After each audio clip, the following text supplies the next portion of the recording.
every basic ability, skill, and talent can be developed through hard work, good strategies, persistence, dedication, and input from others.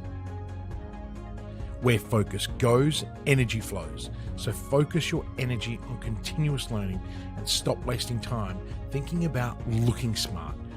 Build resistance, build vulnerability, build courageousness, and face adversity with a smile. Become comfortable with uncomfortable. You know, the only person that you need to prove anything to is you. Imperfect action trumps perfect inaction. Stop wasting time and get on with it. Failure is part of learning, so start learning by taking action.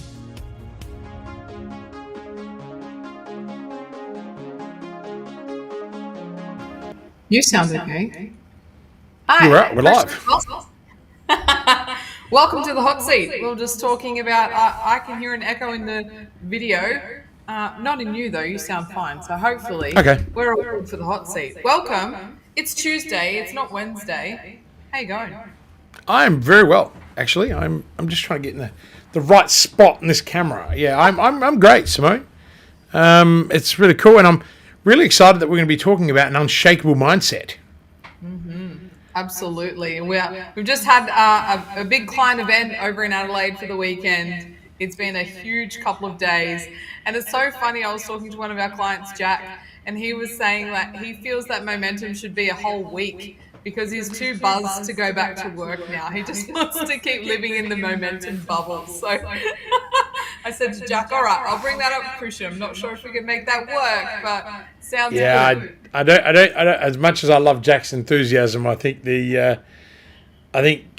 22 hours or 20 odd hours of deep diving, followed by a hell of a lot of fun at the Fringe. Thanks to Cirque Lala and the crew from the Pink Flamingo and Gold Coast. The show was phenomenal. But also dinner at Gondola later with everyone, and I know you guys all kind of kicked on. The leader in me decided, 11 o'clock was time to chill out and go home, and I lit a stogie, had a dram, and reflected for a good hour when my wife then yelled out, "Are you ever coming to bed?" I'm like, right, yes, I'm just decompartmentalizing the weekend. But no, it was amazing, and we are very, very lucky that we are surrounded by some incredible human beings, and we certainly are seeing the notion of the evangelism that comes from having a remarkable and outstanding group of business owners on their journey with us, and I am incredibly grateful to them for their trust and their ability to process all the information that we give them. And you did an amazing job talking about personal branding, and educating them for the day. And Bonnie and Lucy all supported them with marketing and getting banners done. So there was a lot of action. Yeah. And I think that makes such a big difference. And we're always learning, and that's and when you get that kind of feedback, it's really exciting. You kind of caught me out because I didn't know that was Jack's thing. And Jack is from Northside Rails and Green Fox Metals out of Sydney. And so, really large intrusion business that does balustrading, and quite an amazing business. And it's, he's second generation, and he's developing a whole bunch of new technology, which is really cool. It's like, and again, I get to live vicariously. We get to live vicariously through all of our amazing clients and their businesses, and be able to help them, create that financial freedom, that financial stability they're all looking for, but at the same time have a bit of fun, and also build, incredible relationships within our environment, but also with their families. That's such a big thing. It absolutely is. Now, all right, we've got 3 questions. This is the hot seat. I'm going to get straight into it this week. And we're talking again about mindset and those kinds of things. So my first question for you, Christian, is how do you maintain motivation amongst your team during tough times? We all know that business goes up and down, and it's all well and good when things are going well. But how do you lead in those ways when things are pretty rubbish in your business? Look, I know all too well the experience of when it can all go rubbish, and so anyone that's listening that's having a difficult time at the moment, heed these words. In the face of adversity, maintaining team motivation isn't just a leadership task. It's actually a leadership art. Okay, because you're not only you trying to maintain your own unshakable mindset, you've now got to assist everybody else. So it begins with fostering an environment where challenges are not seen as obstacles, but in fact, as I love to call them, opportunities for growth and learning. And here's how I approach it, Simone, and you're fully aware of this because we teach this. Not that we've had to encounter it in our own organisations for some time. But first is transparency. I believe in being honest about the situation without sugarcoating the difficulties, and that also applies to our no BS approach on how we do business. And this builds trust and respect amongst the team, but also amongst our clients, when we're helping them through navigating those storms. However, it's not just about laying out the challenges. It's equally about highlighting the strengths and past successes, reminding the team of what we have overcome or what has been overcome together in the past. That also serves as a very powerful motivator for what can be achieved both now and in the future. And secondly, I focus a lot on purpose. I realign our clients with their own purpose during those tough times, and realigning all of our efforts with the why behind our work that injects that renewed sense of purpose in people. And it's easier to navigate through those times when everyone understands the impact of those contributions. And the other thing that's really important is support and empathy. They're non-negotiable during those times, and I make that a priority. And so what I do is I listen to as well as address the individual concerns, right? Fostering that support environment. It's also important that the team know that they're not alone.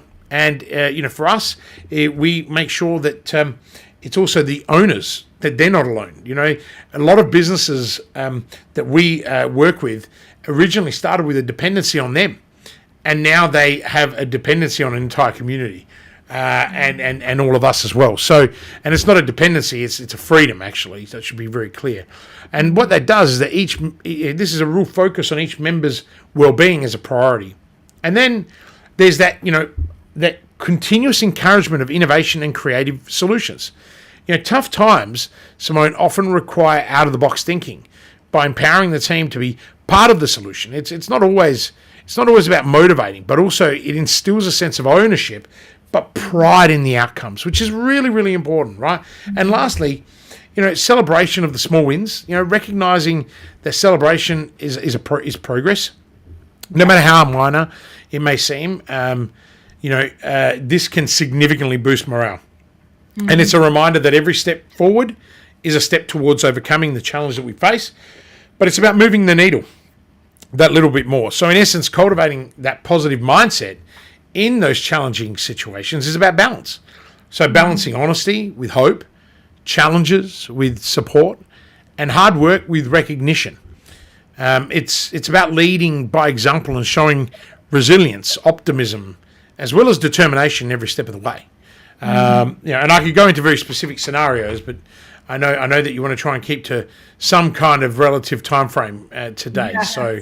Yeah. Well, I guess maybe a sub-question from that is, I'm wondering, how do you navigate the situation that you might be worried that your team will want to leave, or they start to jump ship thinking, well, if it's bad, I'm going to start seeking employment or something elsewhere. So is there a fine line between being open and honest with those team members and, where that kind of lies in your opinion or experiences? I'll go back to that first point of transparency that I made. I don't believe in ever being dishonest. I don't believe in allowing people to question my integrity. And often enough, people tell white lies all the time. I'm a believer that everyone embellishes It's just how far you embellish. But when it comes to these sorts of situations, you can't embellish. You have to be very transparent. You have to be honest. I recall, a business I was advising, and they an exceptionally brilliant business, 22, $23 million. And I gave some very specific advice about not overcommitting. This was a while ago, but not overcommitting financial resources to buy stock on hand, because I thought that the economy would shift and the price of these goods would drop significantly. I wasn't listened to. Got told that my advice was strategy and not inventory. Funnily enough, I said, look, that's great. Strategy is actually inventory, but I'll clearly. And there was several partners, and one of the partners thought they knew everything, and it was always a constant challenge. And I was there to do some stakeholder management stuff too. It turned out that they bought $2 million worth of stock. When the stock landed some 20 weeks later, it was worth $1 million. And that caused them to go from being profitable to insolvent. Right? Now, they had, obviously 16, 20 weeks payment terms. So that person decided that they would no longer come to work because, I called shame, but they completely fucked the business. And so I worked through with the other partner. I put in a lot of hours to help them. And we were just really transparent with all the team. They had 162, something like that, employees. And, the other partner couldn't deal with it. So I said, look, let me handle this. And I jumped in. I called an all-staff meeting, national firm, and I went on a roadshow to talk to everyone individually.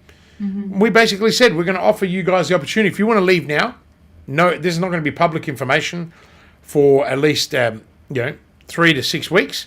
So you could leave, and get another job. Do you know 85% of staff stayed? Knowing that if we didn't get the strategy right, they could have been left out of pocket. Yeah. Right? And we got the strategy right. We paid every debt, every responsibility, every human, every single, the superannuation, all the outstandings, all the suppliers, bar that supplier that was owed this $2 million in inventory. We negotiated. We didn't sell any of that inventory, right? And so intentionally, it was all. I mean, I don't want to get into the detail. I'm also quite conscious this business still does really well today. They're not a client anymore because it was sold as a going concern and sold at a handsome profit, which I was very fortunate to be part of. But I think the point I'm trying to make as I'm telling that story is that transparency is what led to that major outcome. I had the vision in mind of what it was going to look like, and I had an owner who was prepared to follow me down that rabbit hole. And we had to convince the team to do that. The only way to convince them is to be transparent, to be honest. There's no rah-rah bullshit in that. Then implement all of those other strategies we just discussed. Yeah, okay. All right, well, let's switch the gear a little bit. And I wanted to ask you what kind of strategies that you employ to manage stress within teams. And I think this is a really interesting one because everyone has a different level of coping with stress, right? Some people can handle a lot of it and it's okay. Some people thrive under pressure and those sorts of things. Are you there, Simone, or have you disappeared? I think we may have lost Simone on the call. What's you just went all crazy. So your new Telstra internet is been playing up, right? So I was talking to you the whole time. Yeah. I was really just wanting your perspectives and opinions on stress in the workplace and how, we all have a different tolerance level of stress, whether that's personal stress, whether it's stress in the workplace. What is your take on managing that and showing up as a good leader? Yeah, look, great question. And for the thousands of people that are listening to us, drop us a little hashtag live in there would be great. And if you have any questions, please just ask them. We'll see if we have time at the end to answer them. But look, managing stress within a team is critical because you have to. It's critical because you need to maintain not only the productivity, but also the overall well-being of each team member. It's a really fine balance. So the approach that we take to stress management revolves a lot around that prevention, as well as the support and what I love, my favorite word, empowerment. You don't mobilize anyone if you don't empower them. And the other thing that I teach in our strategic workshops with new clients is you got to de-hassle your leadership team and you got to de-hassle your entire team, right? And you do that by empowering them. So, firstly, open communication, Simone.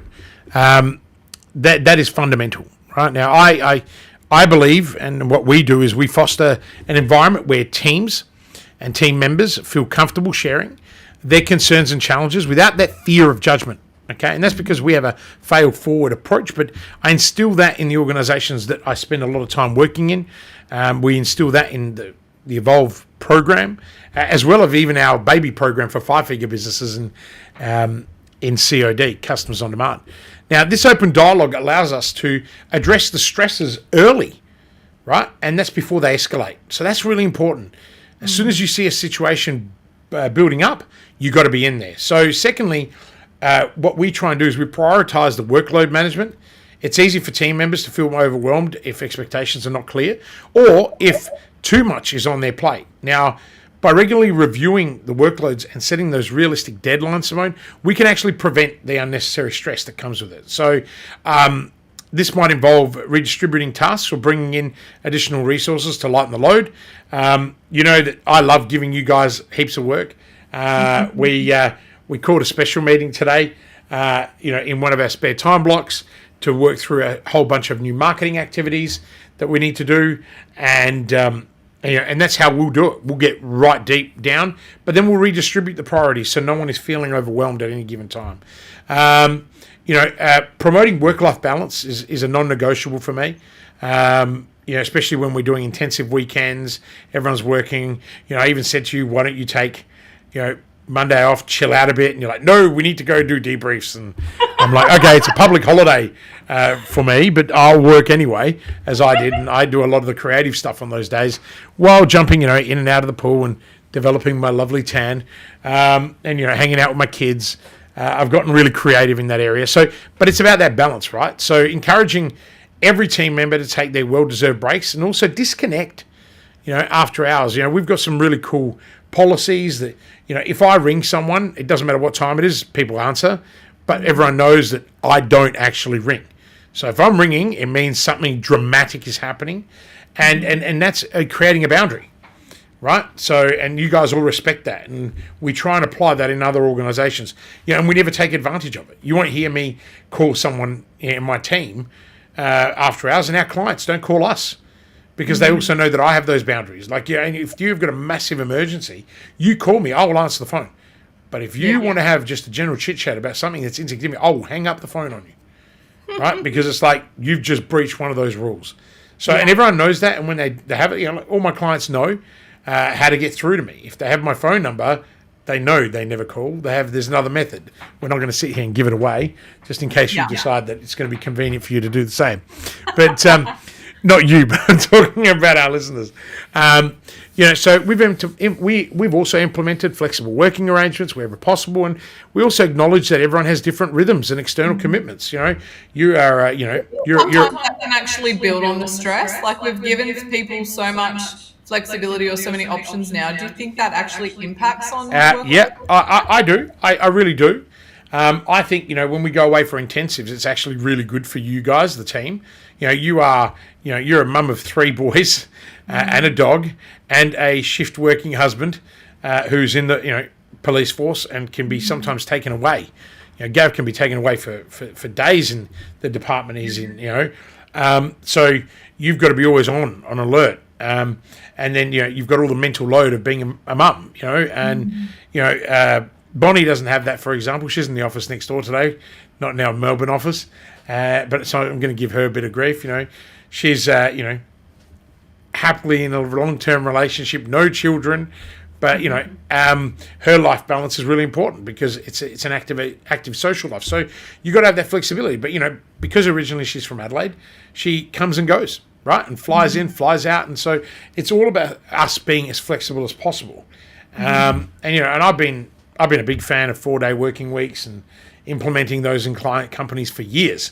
So and that's why I find it really funny when people say, "Oh, but you work a lot." That doesn't mean if I want to work a lot, it's not a reflection on what I expect everybody else to do. So you've got to be able to do that. So look, providing access to stress management resources and support, mindfulness exercises, stress management workshops, counselling services, APE. These are all really important. But building that supportive team culture is actually really key. And and we build that in our masterminds too. So it's not just, we don't just build that in our own organisation. We build it in our group or one-to-many programs, and we also do it with our one-on-one clients. And I do it as a chair because it's my role as the chair of a board, along with the rest of the board, to set the culture of the company, as well as the strategy, the risk, and the governance. So you can apply these across all areas. And we recently had this discussion where I think you were involved in that, where people are always like, Christian, how is it that you can coach and educate and advise startups all the way through to 8-9 figure businesses? The answer to that question is actually really simple. It's when you're good and great, right? And I don't mean this arrogantly. When you've done this over and over again, it's like a muscle, right? You can do it. I've lost count of the amount of startups I've helped commercialize, like actually really have.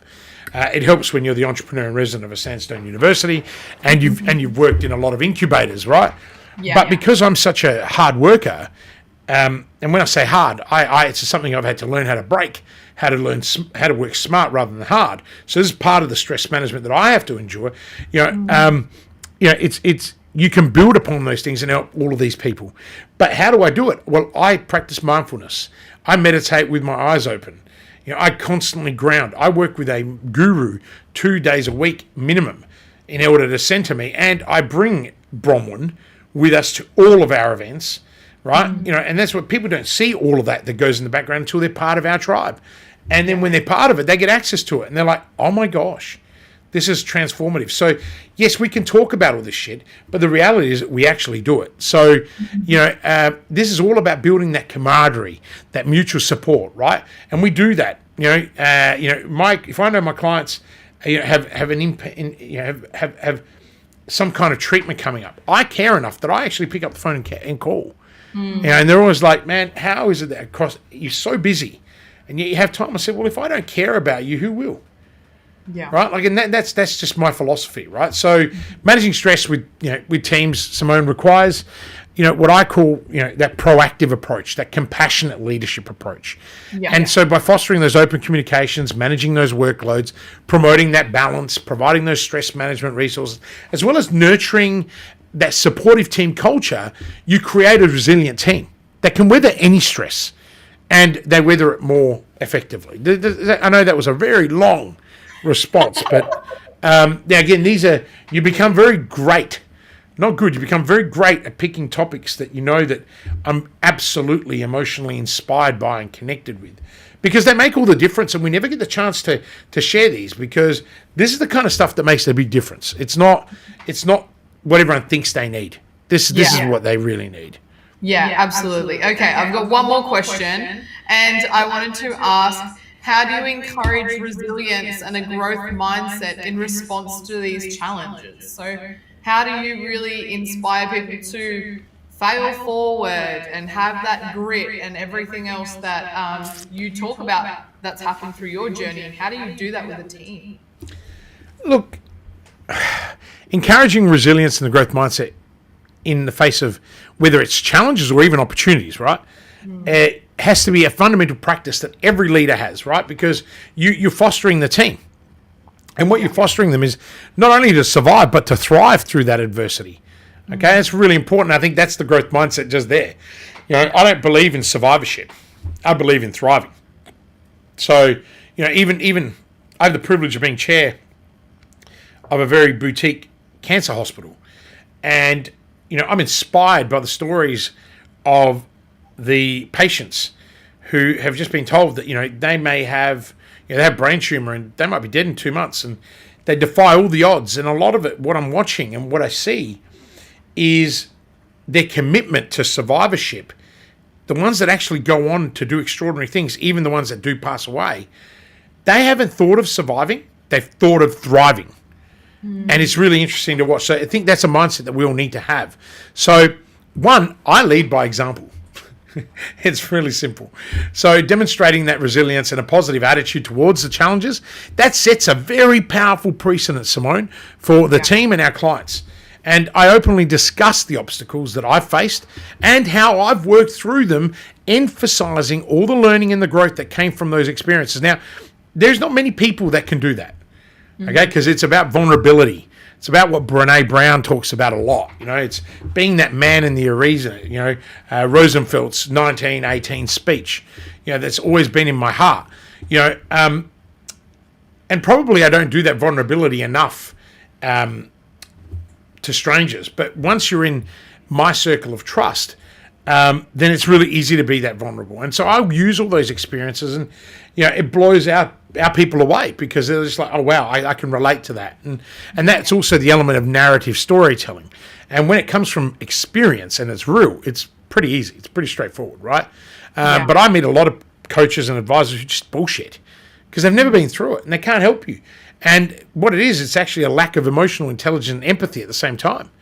Anyone can teach you how to do a push-up, but if you don't do it, right, and you don't practice, then learning a push-up out of the book is never going to teach you the determination, the grit, and the muscle failure and fatigue that occurs.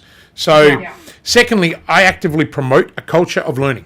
As you know, not only do we have our masterminds and our courses and our programs, that's been the singular most important thing that has changed the way I even advise and coach. I mean, I never used to call myself a coach. I used to hate the word. It's only the last 2 months where I've openly been able to say, you know what, yes, I am a coach, right? Because, and I don't believe in management, I believe in coaching. But I'm also a high-level strategic advisor, right? And a growth expert.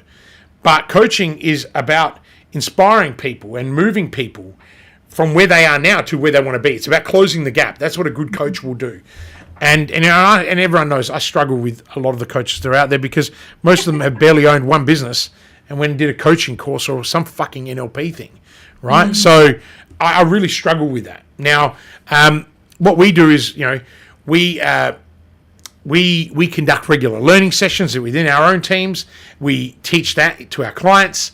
We have a very succinct rhythm method where it's daily, weekly, monthly, 6 monthly, well, quarterly, and then annually. And there's a lot of learning. In our mastermind, there's 1 day dedicated to the development of a skill, right? And it's not just the learning, it's the implementation and the action that happens there and then, because you will only learn when you do, right? And you only learn when you teach others. So this practice not only destigmatizes failure, but it also highlights it at a critical component of growth.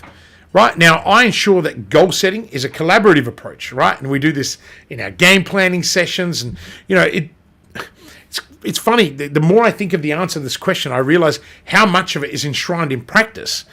And a lot of it is habits that I have created over, my 25, 30 years of being a, ridiculous corporate person, ridiculous entrepreneur, and then, learning to be a father and understanding all of those elements and learning from all those failures, and then also learning from all the successes.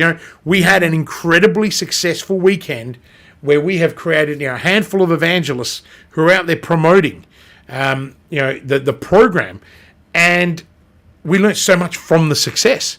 We didn't actually have any failures. It was like crazy. Like, it was one of those things, even all the feedback forms, well, nines, 10s, couple of 8s, 1 7, right? It's like, it blows you away when you do that. But you can learn from that. It's not about the ego of, oh, look how great we are. Hang on a minute. Why were we an 8? Why were we a 9? oh my gosh, listen to that cue.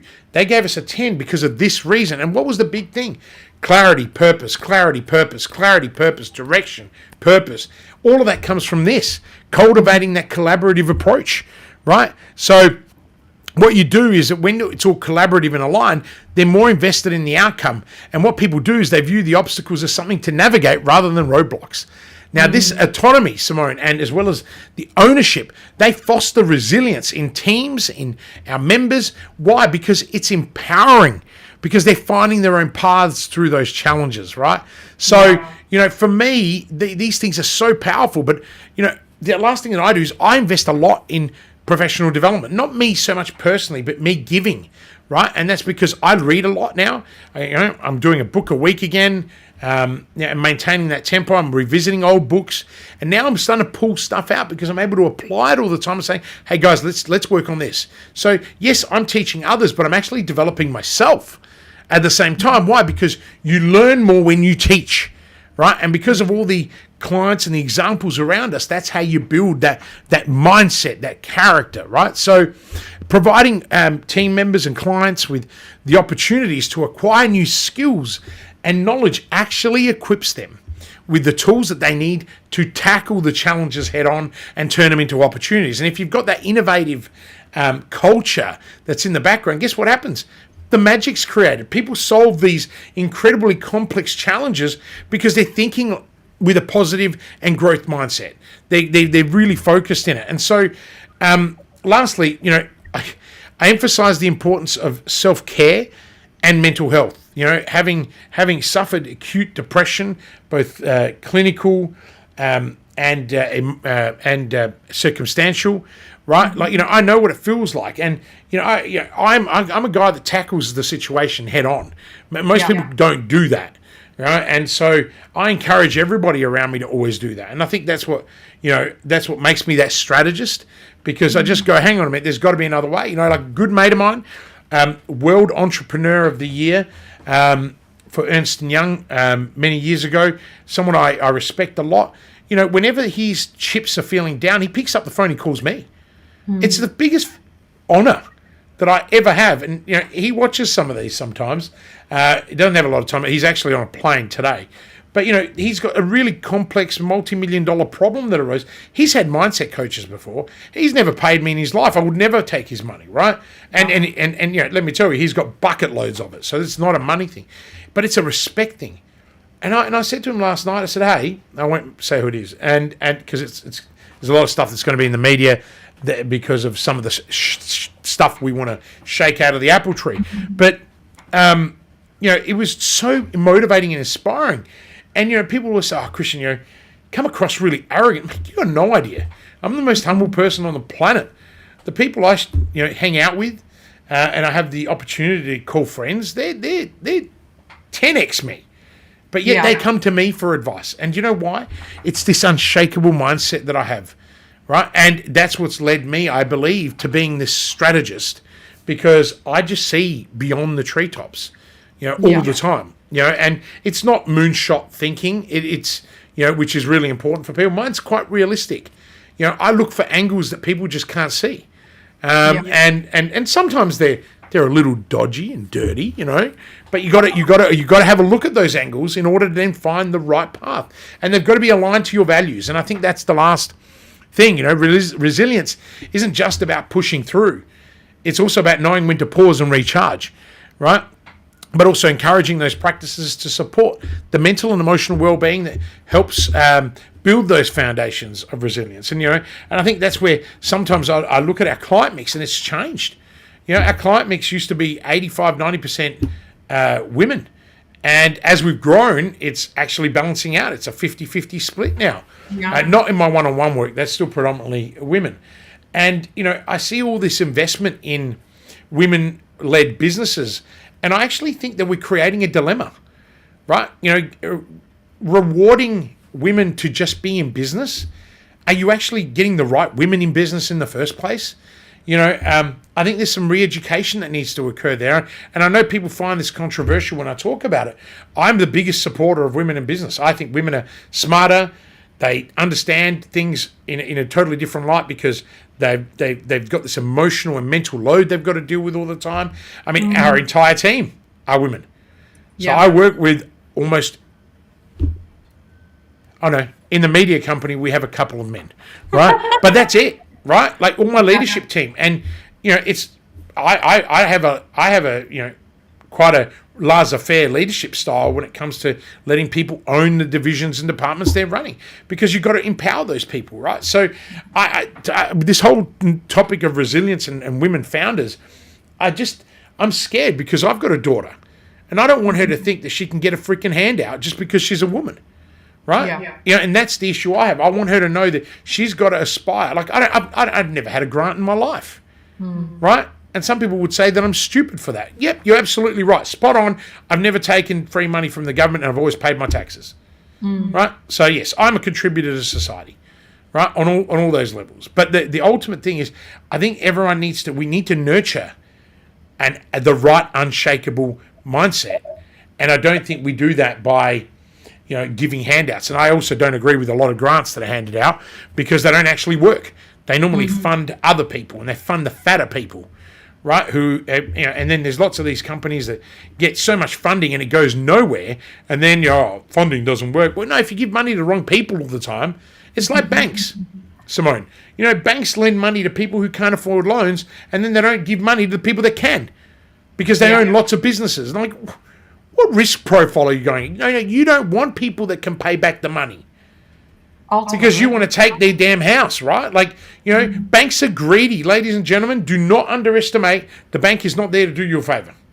Right? Have a look at their super profits they're making. And if we go into a recession, which I think we will, but it won't be a recession as such. It'll be an underlying recession, not one that is visible on the numbers because there's too much money in the economy. This would be fueled and is being fueled by the banks. Right? They're pulling funding out of businesses and, they're doing some really stupid shit. And it's like, what are you doing?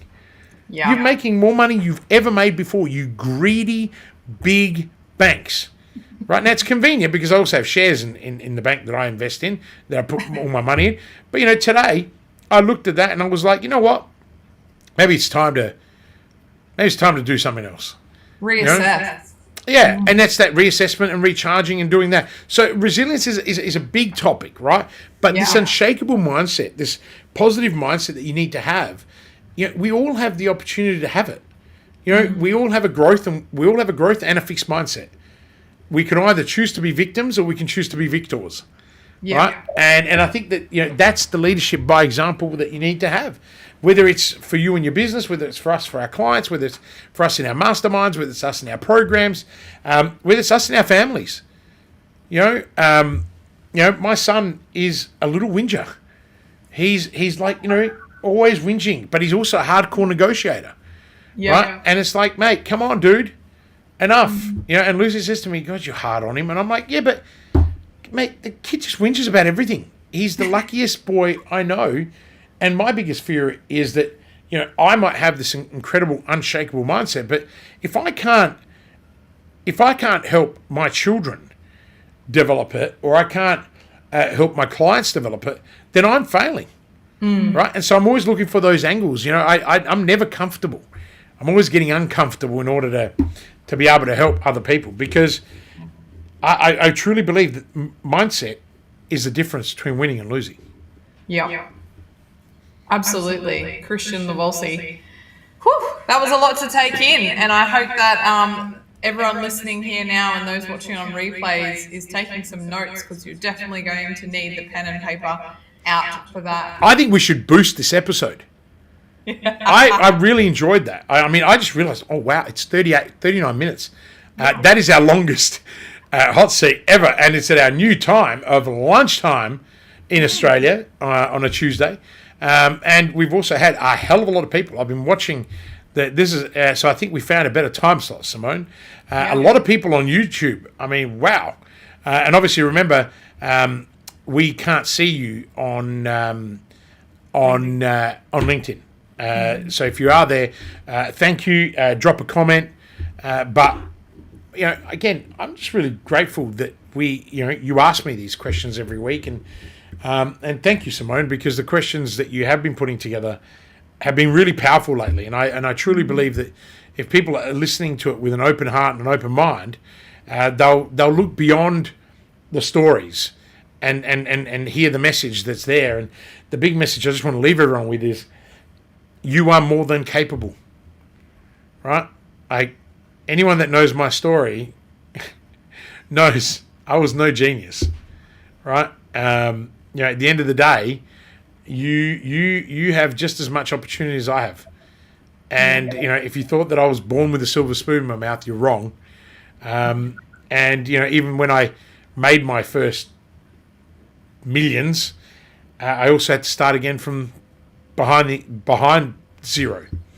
Yeah. And, when you're doing that from the back of a car and couch surfing, anyone can do it. Yeah. Right? And I'll be honest with you, I'm 100 times smarter, more wise than I ever was. And I had to go through that and feel all that pain that comes with that and that shame in order to become the man that I am today. And that wasn't the last time too. There have been other incidences that and you got to remember the higher you go, the more people want to take you down. Yeah. And the more people will remind you of shit you did wrong. And that's great. I acknowledge it. I made that error, right?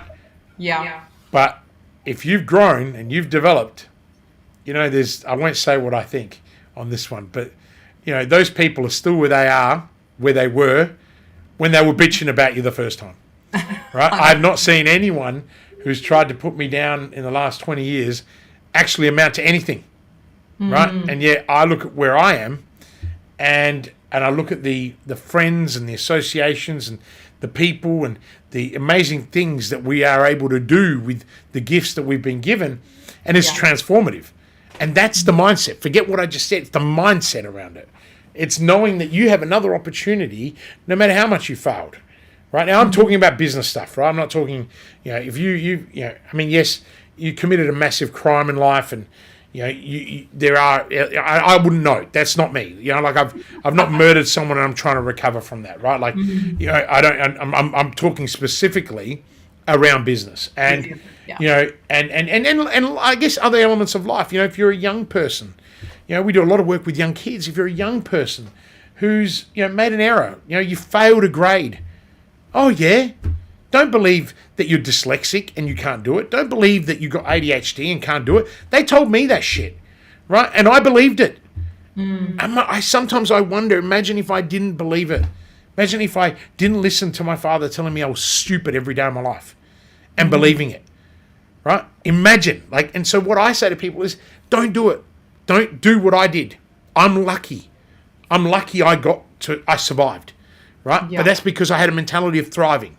And I've had a lot of setbacks, and you keep chipping away, and I think that's the kind of shit that I love when we workshop with our clients, and I can relay that story back, and that goes back to the first points. And I could talk about this all day, and we've got to go because I'm pretty sure I got a client call in 1 minute.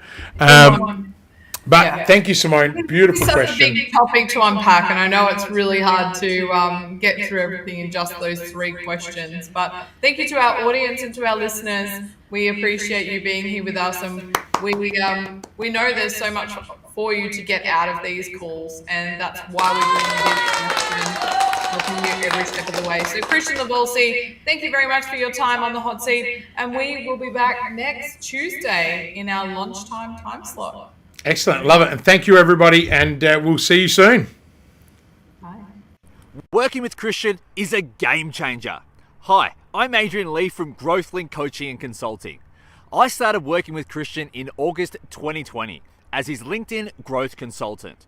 We worked together on his LinkedIn brand for about 12 months before becoming business partners in Growth Outsourced late 2021. Christian is a hidden genius. He helped me break through a significant financial target by restructuring my growth consulting online business offer. I don't know of any one person who can give you so much focus, clarity, and structure to live your purpose and get shit done. He holds you accountable to your words and gives you the tough love when you need it. I love his no BS approach to business and life. Everyone needs a Christian Lavolsi in their life. Do whatever you have to work with Christian. This is just the beginning for us, and I am super pumped to continue growing together. Thanks again, Christian.